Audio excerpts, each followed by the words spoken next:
जुनैद के ऑफिस जाने के बाद सबा ने हिम्मत करके अपनी माँ को फोन मिलाया। उसने सिसकते हुए कहा, अम्मी मैं यहाँ नहीं रह सकती, प्लीज मुझे घर ले जाएं। जुनैद मुझे रोज मारते हैं, मेरी तबीयत खराब हो तब भी मुझ पर रहम नहीं करते। लेकिन दूसरी तरफ से जो जवाब मिला उससे सबा की बच्ची हुई उम्मीद भी टूट गई। उसकी माँ ने कहा, बेटा मियाँ बीवी में झगड़े तो होते रहते हैं, इतनी सी बात पर घर नहीं छोड़ा जाता। तुम अपने अच्छे अखलाक से उनका दिल जीतने की कोशिश करो, वो जो कहीं वही करो। सबा ने फोन रख दिया। वो देर तक रोती रही, लेकिन फिर अचानक उसने अपने आंसू पूंछ लिए। उसके रोने की आवाज बंद हो गई और आंखों में एक अजीब सी चमक आ गई।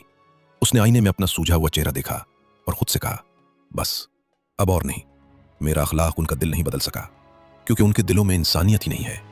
अब मैं चुप नहीं बैठूंगी, मुझे अपने हक के लिए, अपनी इज्जत के लिए खुद कुछ करना पड़ेगा। आखिर सबा ने क्या फैसला किया और उसने अपने हक के लिए क्या कदम उठाया, ये जानने के लिए इस वीडियो को लाइक करें और हमारे चैनल को सब्सक्राइब करना ना भूलें।